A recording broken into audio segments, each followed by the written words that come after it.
Eilish Moreno loved the way her toes felt when she rose onto them.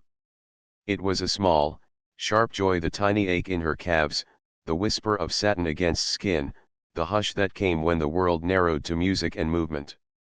From the moment she could stand, she had tried to balance on her tiptoes, holding onto the edge of a chair in the living room while her mother folded laundry. Her father called it stubbornness, her teacher called it discipline. Eilish simply called it practice. Ballet was not only her dream.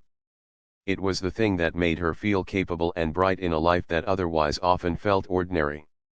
She was 15, thin and serious, with dark hair she kept in a neat bun and a quiet way of watching people as if she already knew the step they would take next. At the studio, other girls watched her the way people watch a candle flame, careful not to blow it out. Miss Hargrove, her teacher, praised Eilish's footwork and her calm under pressure. At home, Rosa Moreno kept Eilish's costumes carefully folded in a low drawer so the girl could reach them and not have to climb. Rosa worked 2 jobs and still made time to sew broken ribbons. She believed in small gestures, a warm smoothie after rehearsal, a late-night text that said, "Good luck." Eilish loved her family in a steady way, she loved them the way people love the steady parts of life. The regional competition was the biggest event of the season. It would decide who moved on to bigger stages and who stayed behind. The city's old performing arts center had a heavy scent of wood polish and old programs. The lights were warm and a little tired. Families filled the auditorium in coats and scarves. Chatter hummed like wings. Dancers practiced in the wings, skipping steps in the air, stretching, smoothing costume seams. Eilish arrived early, carrying a duffel with extra tights and a small mirror. Her hands trembled once while she tightened her ribbons, but when she stood and felt the music begin, her nerves melted into the dance. Her solo was like a small, honest thing. She did not try to show off. Instead, she danced as if she spoke in an old, gentle language only she knew. The audience watched with the polite, sharp attention reserved for children who did something rare. Cameras flashed. At the end, applause rose like a wave. Miss Hargrove met Eilish in the wings with a tight hug and a whispered, "You did well." Eilish smiled. She believed in the way she had moved and in the small promise of a scholarship interview that might help her take classes in the city. Backstage was its own world of noise, zippers, laughter, someone singing softly off-key, slippers slapped on wooden floors. Parents leaned against walls, checking phones. A volunteer offered water. Someone misplaced a hairpiece. The theater smelled faintly of hairspray and hot lights. Eilish left the stage and moved through the ritual of changing, of peeling off tights, of pulling on a jacket. Miss Hargrove asked her to meet near the main door in 10 minutes to go over the scholarship forms. Eilish said yes, she wanted a quick drink and a moment alone to breathe. In her head she rehearsed what she would say at the interview, the careful words about discipline and how she loved the way her teacher corrected her pirouettes. Time slipped. 10 minutes became 15. Rosa waited in the audience with the program on her lap, the theater cooling down around her. When Eilish did not appear, small anxieties arrived like insects. Maybe she was talking to Miss Hargrove, maybe she had to sign a paper. Rosa went backstage and called softly, "Eilish." She moved through the rooms where dancers piled their belongings, scanning for the gray jacket or the red duffel. The dressing rooms held left behind items that made the search strange: a single glove, a ribbon tied to a chair, a water bottle with lipstick on the rim. But Eilish's bag was not there. Her shoes were still under a bench. Her jacket hung on a peg where she had left it. The small things were where she had left them, the big thing Eilish herself was missing.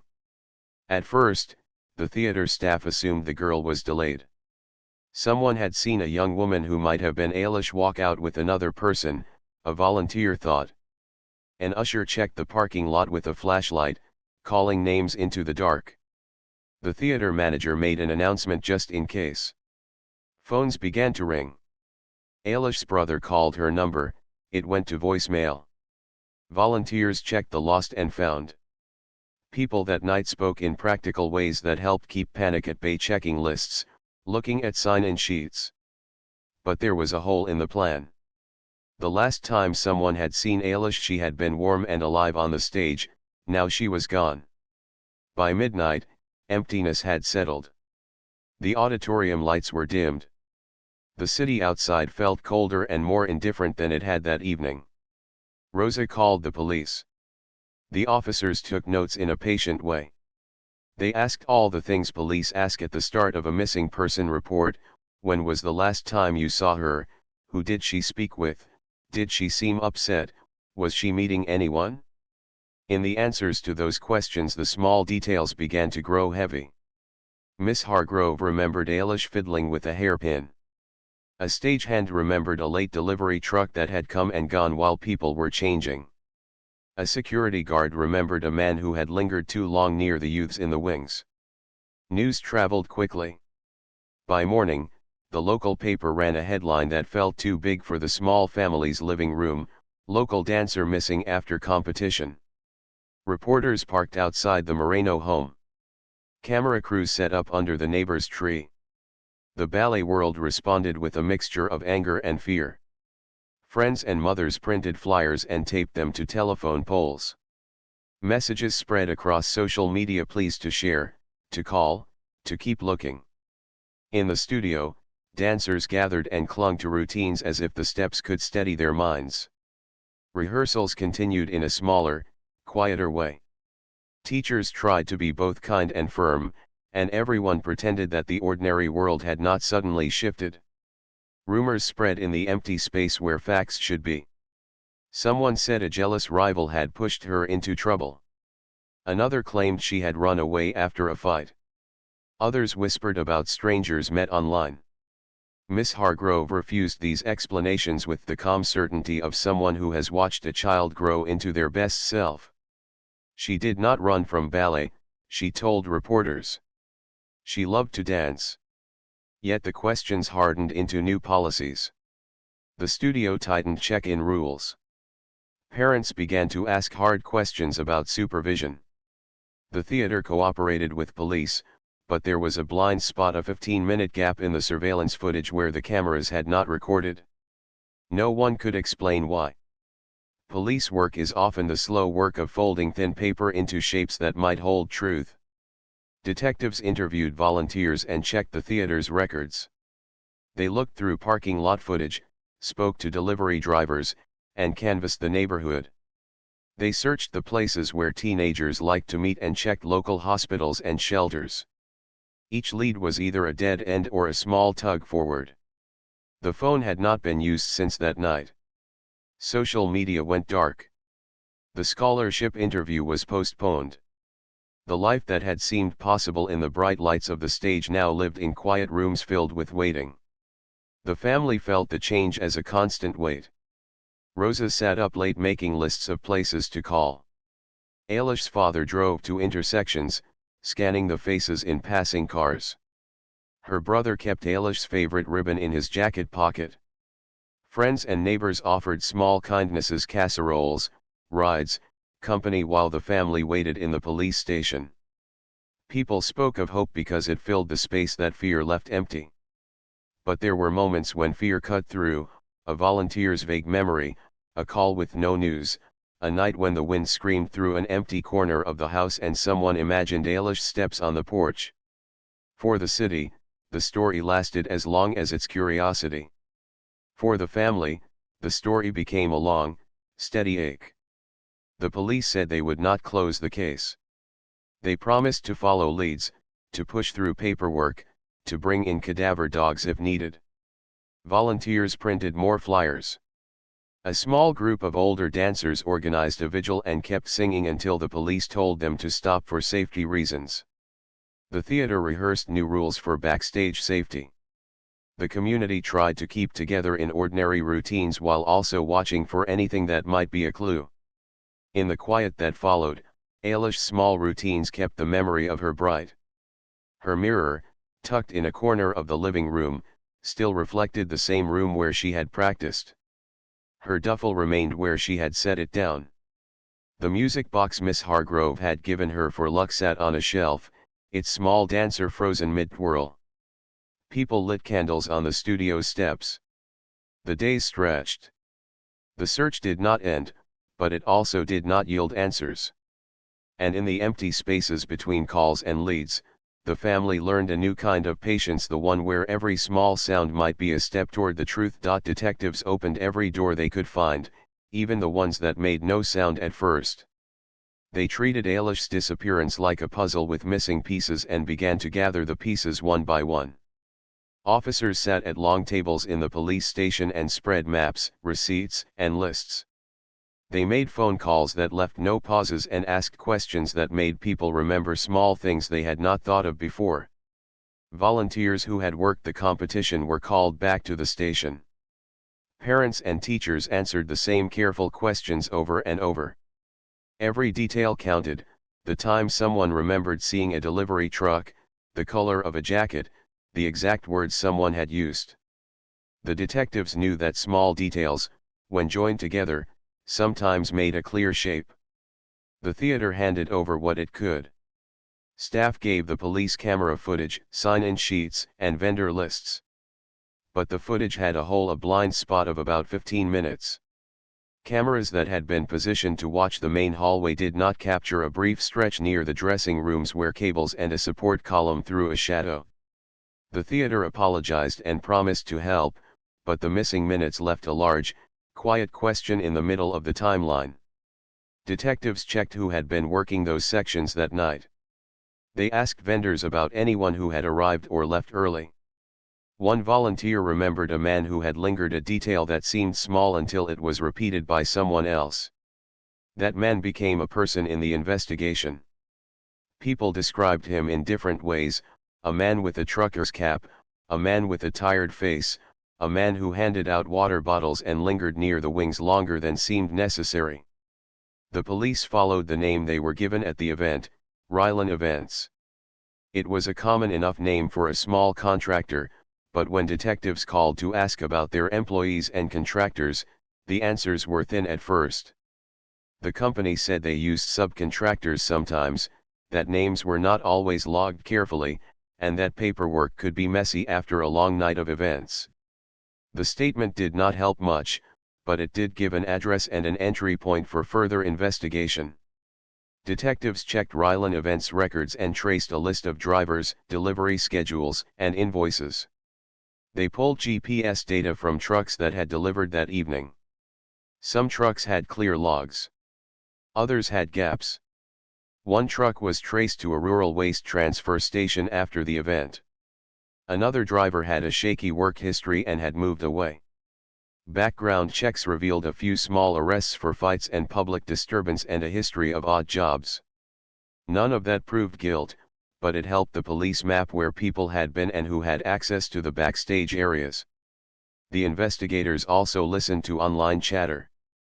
Private group messages among dancers were examined by detectives with careful permission, and patterns were noted. A new username, EchoBlade, had appeared in the weeks before the competition and had sent compliments to several dancers, including Ailish. The account followed many profiles and then disappeared shortly after the night of the event. No one knew who was behind the name. Online anonymity can hide an ugly face or a harmless fan. Investigators treated it as a line of inquiry and tried to trace IP addresses and login records. Technology sometimes gives answers, and sometimes it gives only more questions. Digital traces were fragile, accounts could be created and deleted quickly. The digital world offered clues but also dead ends. Meanwhile, detectives interviewed families, teachers, and friends in ways that were gentle but thorough. Miss Hargrove sat in an interview room and spoke about Ailish's discipline and appetite for practice. She described the way Ailish would arrive early and leave late, the careful way she tied ribbons, and the soft way she encouraged younger students. Her memories painted a picture of a girl who loved the stage more than she loved attention. It did not fit the story of a runaway or someone seeking trouble. The police filed these observations as context. They also interviewed a range of people who had access to the theater that night: stagehands, caterers, costume designers, and asked them to recall anything unusual. Often, small things that seemed unimportant at the time gained weight in the retelling: a sudden argument over a costume, a maintenance worker who had been asked to leave early, a delivery that had arrived in the middle of the show. The community felt the strain of waiting. In the studio, practices continued but under a shadow. Parents attended rehearsals in greater numbers. Teachers introduced stricter check-in rules, dancers had to sign out with a staff member, and no one could leave alone after certain hours. The studio added volunteers and asked for background information from anyone who wanted to help. These were practical changes meant to make parents feel safer and to reduce the chance that a young person could wander away unnoticed. At the same time, many families felt anger and fear. They called for the theater to improve security. They wanted answers that did not come quickly. The media coverage helped and hurt in equal measure. News cameras recorded the families' public statements and filmed vigils. The coverage kept the case in public view, which meant more people were alert and more tips came in. But it also invited speculation. Rumors grew like vines along fences. Someone said Eilish had been seen getting into a car, another said she might have run away. People who wanted to help sometimes spread information that had not been verified. Detectives had to separate useful tips from noise. For families, the rumors were painful, they turned hope into something thin and brittle. The police asked people to send tips in through the proper channels to ensure they were recorded and followed. Searches continued in the days and weeks after the disappearance. Officers drove the roads that ran from the theater to nearby neighborhoods. They checked shelters, hospitals, and bus stations. Volunteers handed out flyers at intersections and in shopping centers. Search dogs combed areas where a person might try to hide. Each search felt like a new attempt to catch a shadow. There were moments of hope: an unconfirmed sighting, a phone that rang and then stopped, but none led to Eilish. The work was relentless, and it wore on everyone involved. As the intense search wore on, the case took on the careful, patient rhythms of long investigations. Detectives started to dig into the less obvious details: the contracts for vendors, the chains of subcontracting that moved equipment from place to place, and the manifests that recorded what trucks carried and where they dumped their loads. They examined waste company logs for the night of the competition, thinking about how easily small items could travel far from where they had been lost. For many people, that line of thinking felt grim and distant. For detectives, trash and manifests are often where secrets travel. Every record was a possible trail. Months passed and the public's intensity faded. New stories took the place of old ones on the news. But for the Morenos and for the detectives who still worked the case, the wait was not a fading but a slow burn. Volunteers who had once handed out flyers met in each other's kitchens and swapped small updates. The studio held quiet fundraisers to support the family and to pay for private investigators when the police resources thinned. The city offered rewards, and local businesses posted posters in their windows. People who did not know Eilish found reasons to care: she was a child, and children who vanish make a whole community feel vulnerable. Then, 6 months from the night she disappeared, a small, unplanned thing happened. A retired landfill supervisor in a neighboring county was sorting through old records for an audit and noticed a contract truck that had delivered to the county transfer site the night of the competition. The truck's manifest matched the delivery schedule of one of the contractor vehicles associated with the theater. The retired supervisor, who had a habit of keeping careful notes long after his official duty had ended, mentioned the entry to a friend who still worked in waste management. That friend passed the note to a county official, and the official called the police. It was a tiny thread, almost invisible, but detectives pulled it and found that sometimes the smallest threads connect to a larger cloth. That new lead changed the tone of the case. It did not fix everything, and it did not bring Eilish home in an instant. What it did was give detectives a fresh place to look. They requested manifests from local landfills, subpoenaed delivery logs, and began to map where certain trucks had gone after leaving the theater. For investigators, the work that followed would be patient and detailed, cross-referencing times, tracing drivers' movements, and following the paper trail of discarded items. For the family, the new lead was a small and brittle kind of hope, the kind that makes you hold your breath and check your phone more often. It was not proof, but it was a beginning, a new line to follow in a case that had, until then, moved with slow and uncertain steps. The landfill was a place most people never thought about. It was a wide field of earth and metal where things that no one wanted anymore were brought and left. Miguel had worked there for years. He knew the trucks by sound and the loads by the way they settled. He liked small, careful routines, the beep of the scale, the hiss of a gate, the way paper crumpled under heavy tires. To him, a landfill was a map of other people's lives in pieces: broken toys, old furniture, ruined phones, boxes of papers. He moved slowly through those pieces, looking for anything unusual, because sometimes unusual things mattered. One morning, 8 months after the competition, Miguel was sorting through a load from an event company. The load smelled of damp cardboard and wet fabric. He peeled away black plastic and foam padding, and his hand hit something small and hard. Under a layer of foam he found a smashed phone, its glass broken and its casing scraped. The phone did not belong on a pile of stage lights and cable. It was sticky with grime, but something about it made Miguel set it aside.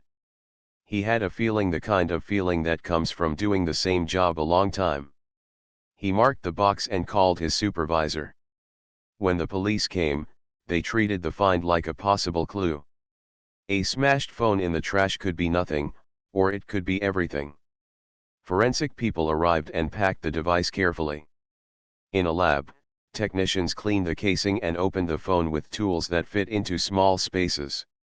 The outside looked ruined, but inside, memory chips sometimes survive when the rest is eaten by water and time. Forensics used special equipment to read whatever could be read from the damaged parts. What they found was not whole at first.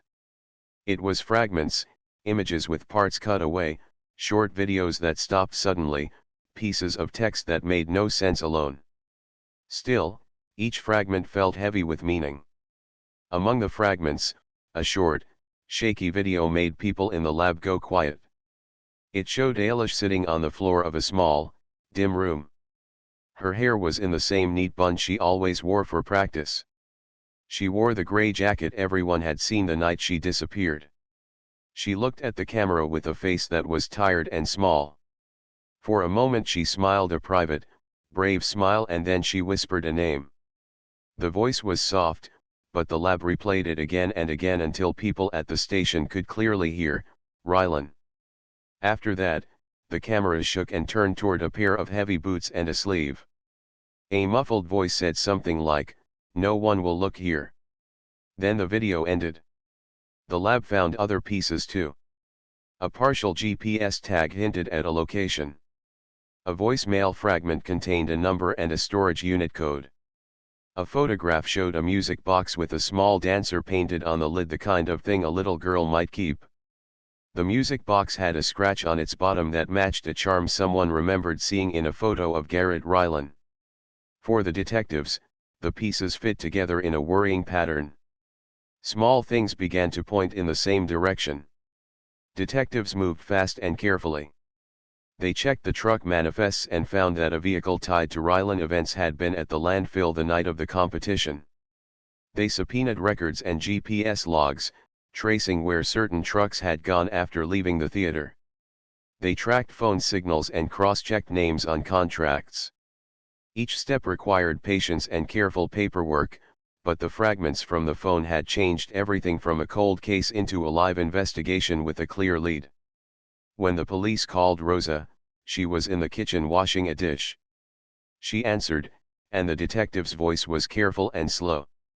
They told her they had found fragments of a phone and some media that might be connected to Ailish.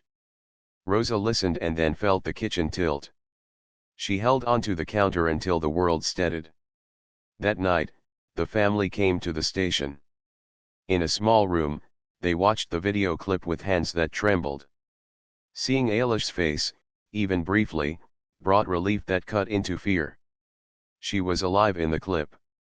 She had been alive weeks after the competition. For Rosa and the family, it was a strange mixture of hope and new terror. Warrants were issued for storage units and properties linked to Rylan events and to Garrett Rylan. Detectives moved with teams to search. They opened metal doors and shone lights into narrow spaces stacked with old props, boxes, and discarded furniture. In one storage unit, behind a false wall of stacked boxes, officers found a small space made into a hiding place. There was a mattress, a portable lantern, and a few dishes. Hidden in a toolbox was a tiny music box the same style as in the photo. Inside the music box, taped beneath its floor, was a small thumb drive. The drive contained more photos of Eilish, taken in the small room, sometimes with a forced smile. The images were hard to look at, but they gave the detectives important information about where Eilish had been kept. The search led to a larger sweep. At another unit, officers heard a faint sound, a rustle, a noise that could have been a small hand moving. They called out, and a thin, frightened voice replied. The door opened to a narrow space with a single lantern. There, pale and very small, was Eilish. The change in her when she saw the officers was slow. At first she stared as if trying to remember what world she was in.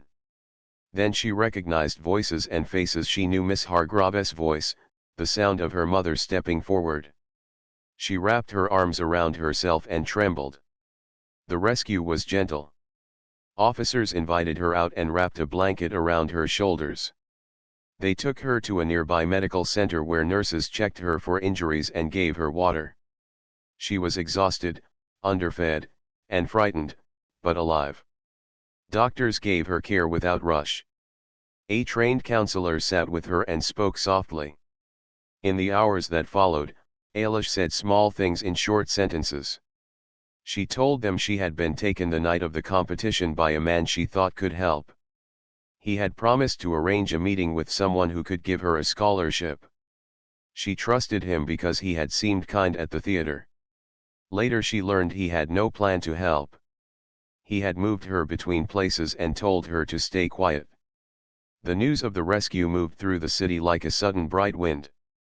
People who had handed out flyers months before came to the hospital. Miss Hargrove arrived with folded ribbons and a trembling smile, her eyes wet. The Morenos arrived and held her hand, and in those small, ordinary touches they tried to say everything that words could not. Rosa kept saying, "Thank you," to everyone she met, as if thanks could make up for lost months. Reporters waited outside the hospital, but police asked for privacy while Eilish recovered. The immediate concern was her safety and her healing, not headlines. Detectives did not stop after the rescue. They widened the search for Garrett Rylan and for anyone who had helped him. They checked travel records and interviewed friends and former co-workers. When they found him hiding at a farmhouse, with a duffel bag and a map marked with routes, they arrested him. In interviews, he tried to deny parts of the story, but the phone fragments and the material found in the storage units made a strong case. For the family, the arrest brought a cautious relief. It did not erase the nights Eilish had spent alone, but it meant an alleged wrongdoer could not move and hurt others in the same way. After the rescue, the city changed in small, practical ways. The theater reviewed its security procedures, adding better camera coverage and stricter sign-ins. Event contractors agreed to stronger checks for workers at youth events.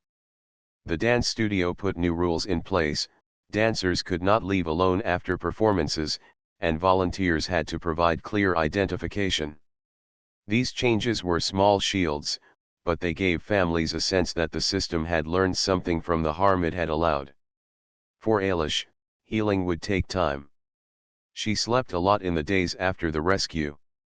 Simple things like hot food or a warm shower felt strange and full of meaning. She liked quiet rooms with soft lights. She listened to people who wanted to help, and slowly, in small steps, she began to tell more of her story. Sometimes the words came easily, sometimes they stopped halfway as if she had to cross a river of memory before finishing. The music box the police found offered small comfort. Eilish wound it and let the tiny dancer turn. The sound was thin and sweet. It reminded her, in a small way, that life could contain small, safe things again. The landfill worker who had set the phone aside, Miguel, was invited to the studio a few weeks later. A small group of dancers performed a short piece and then gathered around him. Eilish found him in the crowd and held out the music box. She said, simply, "Thank you." Miguel felt his eyes prickle. He had done only what his job and his gut told him to do, but his small action had helped lead to a rescue. For many people, the story that began with a smashed phone ended in a quiet, powerful truth: sometimes, small, ordinary acts can change everything. The arrest of Garrett Rylan felt like a sudden, loud not untying. After the police found him hiding at a farmhouse with a duffel bag and a marked map, they brought him to the station. He looked smaller than people had imagined from stories, tired and sharp at once. He answered questions with short sentences and tried to keep his voice even. At first he denied much of what the detectives said. He complained that evidence could be planted and that the world was looking for easy answers. But the case had pieces that fit together: the smashed phone, the thumb drive hidden in the music box, GPS traces from trucks, and the storage unit stacked with props and a small room where Eilish had been kept. Those facts pressed against him in ways he could not step around. The charges were serious. Prosecutors accused him of kidnapping and unlawful imprisonment. They showed how he had used his job at events to get close to young dancers. The courtroom was quiet during the first days of the trial. Families crowded in the back rows. Reporters filled benches at the front. The judge asked for calm and reminded everyone that the law must be followed and that evidence must be examined. For Eilish and her family, the law's slow work felt both comforting and hard. They wanted answers fast. The courtroom moved at its steady pace. During pre-trial hearings, lawyers argued over what evidence could be shown. The defense tried to question whether the surveillance gaps and delays between the disappearance and discovery could allow other explanations. The prosecution presented a sequence: the competition, the blind spot in camera footage, the truck logs, the landfill lead, the phone fragments, and the storage unit discoveries. Pieces that had once seemed like small, unconnected things now read like a map. The judge allowed much of the evidence, though he kept others out to protect Eilish's privacy. The public followed updates closely, but for the family the most important thing was the truth, however it would be shown. When the trial began, witnesses told quiet, steady stories. Miss Hargrove described Eilish's discipline and how she trusted those who worked around the theater. Neighbors testified about seeing Garrett near the event, and forensic technicians explained the work that recovered data from the damaged phone. The photos from the storage unit were shown carefully, with parts blurred to protect Eilish's image. The prosecution asked the jury to look at the pattern, access, opportunity, and then concealment. The defense tried to poke holes in the timeline, suggesting that the gaps left room for doubt.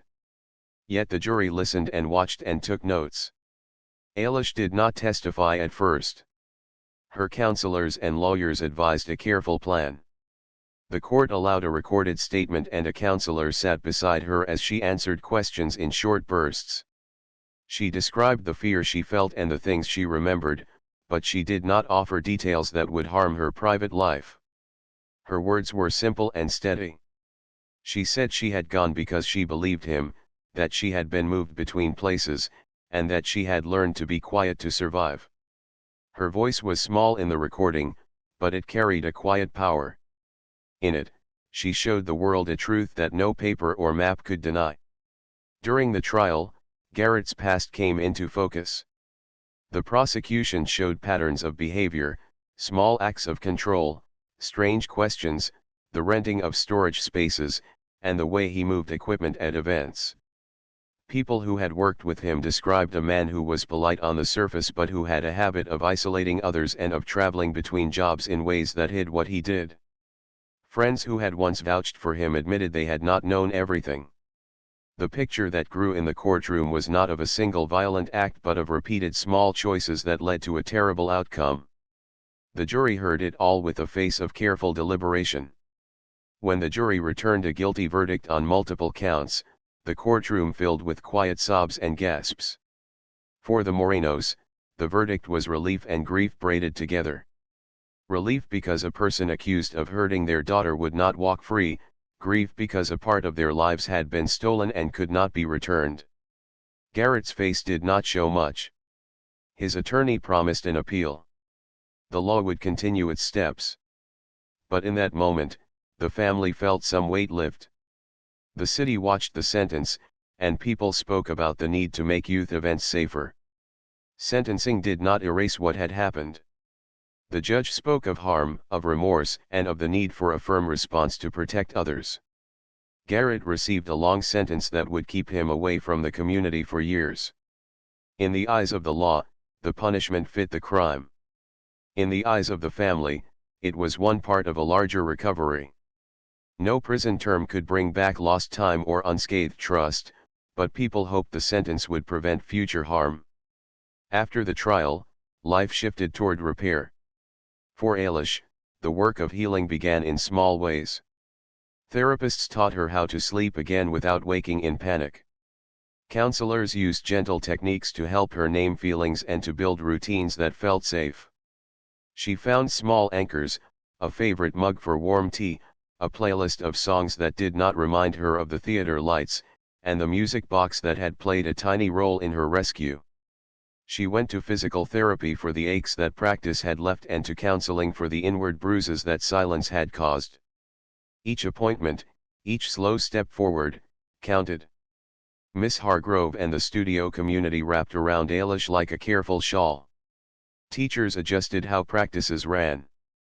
They let her watch others at first. Then they encouraged one small step at a time, a plie at the bar, a slow glissade across the floor. Friends showed up not with speeches but with small kindnesses, a sandwich placed beside the door, a note tucked into a shoe. In the studio hallway, a new rule was framed and hung: check in, check out, and never leave alone after hours. It was not a dramatic change, but it mattered. Parents felt the difference. The theater also changed. They installed cameras to cover blind spots, added more staff at youth events, and required better paperwork for contractors. There were also larger changes in the city. Council members passed rules about volunteer checks at public events and required better vetting for contractors who worked close to minors. Event companies updated their hiring practices and started background checks that were more than a checkbox. Local nonprofits funded workshops for parents and youth about safety and about how to speak up when something felt wrong. These changes took time to plan and money to implement, but many people felt they were necessary. The story of what had happened became a reason to act. Eilish's family did complicated work too. Rosa found ways to tell other parents what she had learned about watching small signs and about asking hard questions. She started a support group for families who had been through long searches. Her husband began to volunteer at the studio to help with logistics and to watch doors during practices. Eilish's brother enrolled in a self-defense class and later began to teach basic safety to younger students. These acts were simple, but they were acts of making the world safer in ways the law could not always reach. Public attention faded with time, as it always does. The headlines lost the story to new events. But the quiet threads remained. Eilish's recovery was not a straight line. There were setbacks, nights filled with panic, days when the smell of rosin made her stomach clench. There were small victories, a turn she could complete without dizziness, a day when she left the house without feeling watched. Over time, those victories accumulated. She chose to study arts administration in college so she could help reform how events were run. She spoke at small conferences with a steady voice that surprised listeners. Sometimes she cried while talking, and sometimes she smiled. She did both honestly. Years later, walking through the studio where she had learned to dance, Ailish noticed that the bulletin boards now had lists of volunteer checks and emergency numbers. The music box sat on a low shelf in the reception, a quiet reminder of the path they had traveled. She did not dance to win prizes anymore. She taught younger students how to care for each other. She helped plan events with safety front and center. In the community that had once been shaken, she became a quiet force for change. Garrett's imprisonment closed one chapter. The city's rules, the theater's cameras, and the studio's check-ins began to shape a different future for young dancers. The law had done its work, but the real change came from people who learned to watch for small things and to act. For Ailish, the hardest days grew less frequent, and the good days grew more frequent. She learned to trust slowly. She learned that courage could look like asking for help, and that healing could be a slow work of small, steady steps. Years after the lights of the theater had dimmed on that terrible night, life for Ailish moved forward in small, steady ways. She kept the music box on a shelf in her room. Sometimes she wound it and let the tiny dancer turn while she stared out at the street below and thought about who she had been and who she wanted to become. The music was thin and simple, but it was a sound she had come to trust. It reminded her that even fragile things could survive rough handling and still play a tune. School had been difficult at first. Teachers made allowances, and counselors gave her space to rest when she needed it. Friends who had been close before the disappearance kept doors open without asking too many questions. They sat with her when she did not feel like talking and left her alone when she did. Small acts like bringing soup or sitting side by side at a practice helped her understand what she needed most, people who would not rush her and who would meet her where she was. Over time, those small acts became a network of steady supports. Ailish's interest in dance did not disappear, but it changed. She no longer aimed only for fame or trophies.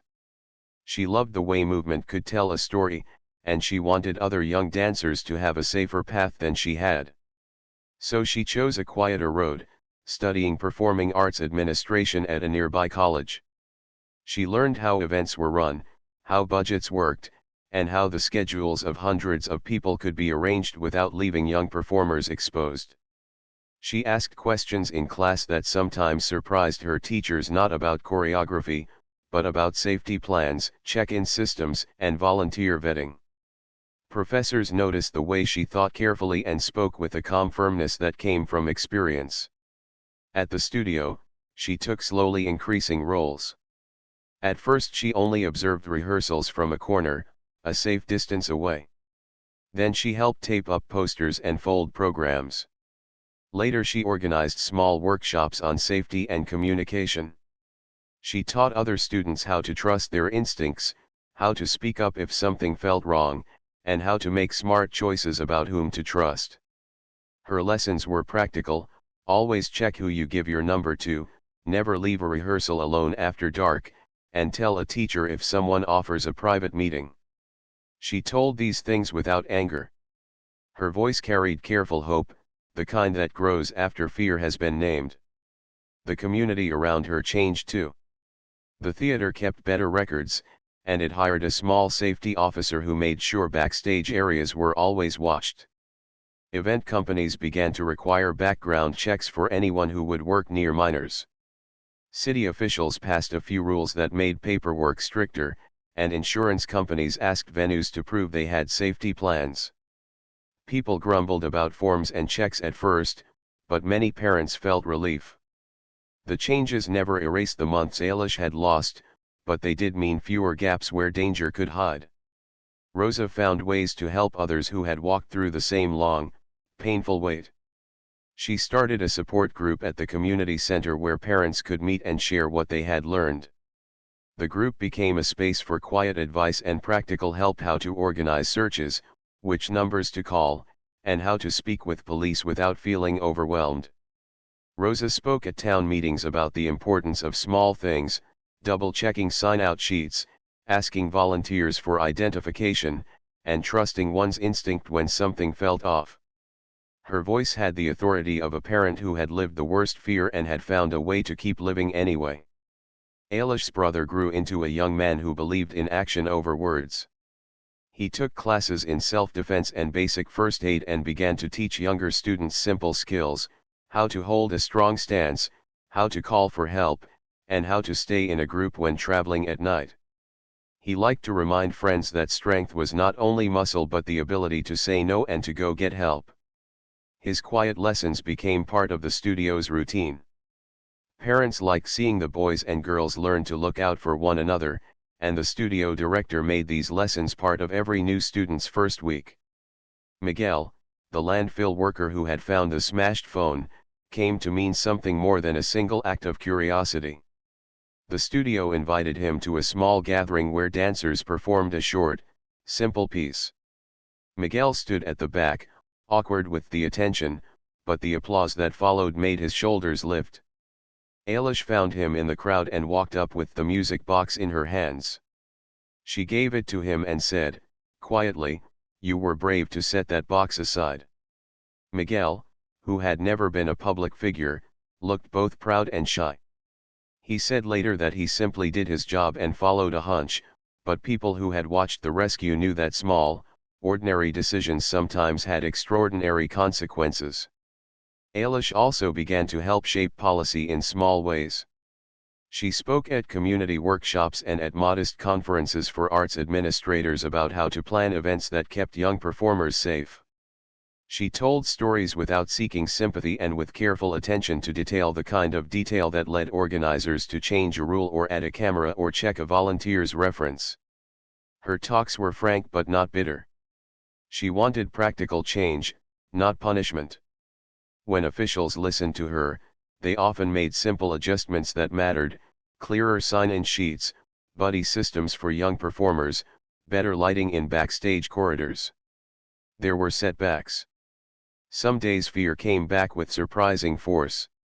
A smell, a sound, or a particular angle of light could send her heart racing. She had nights when sleep disappeared and mornings when she could not stop trembling. But those days slowly became fewer. Therapy taught her ways to breathe through panic and to use small rituals to find steadiness. Deep breaths, a cup of tea, and a short walk outside could turn a bad moment into a manageable one. She learned to accept kindness without feeling that she owed anything for it. Her healing was neither smooth nor fast, but it was real. Over the years, the city did not forget entirely. A plaque on the theater's lobby wall remembered the night with careful wording, not as a trophy of sorrow, but as a reminder of what had changed. Schools added brief lessons about safety planning, and the Arts Council included safety measures as part of grant applications. These institutional steps carried weight because they came from many small decisions rolled into policy. They showed how ordinary people, acting together, could make a place safer for children. In quiet moments, Ailish sometimes imagined what might have been if the phone had never been found. The thought made her grateful in a way that was nearly physical. She thought of the smell of cardboard in the landfill and of Miguel's careful hands, and she felt that gratitude like a pulse. It did not make her past less hard, but it gave the future a small brightness. She used that brightness to help others, not because she owed anyone anything, but because she wanted to turn a terrible experience into a reason to protect the next child. When people asked her what she had learned, she kept her answer simple. "Look out for each other," she would say. "Say something when you feel bad. And be kind. Kindness helps." She said it plainly, without sermons, and people heard her. The young dancers she taught listened closely.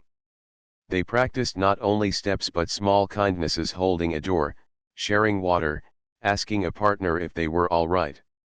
Those little acts built a safety net that could catch someone who slipped. Ailish never forgot the music box. It sat on her shelf, a small thing that had helped lead rescuers to a long-hidden truth. Sometimes she wound it and let it play while she planned a workshop or wrote notes for a talk. She had learned to hold what was fragile carefully and to trust others to help when needed. She had learned that life could be both broken and mended, and that moving forward did not mean leaving the past behind so much as carrying it with careful hands. As she grew older, she often walked past the theater where she had first danced and felt a quiet, complicated peace. The venue smelled of Polish and old programs, but the air no longer felt dangerous. It felt lived in, changed by people who had done small things to make it safer. Ailish kept teaching and learning, and she kept the music box wound. In the end, her life became a story not only of loss but of steady repair, a life that moved forward, foot by careful foot, into small rooms of light.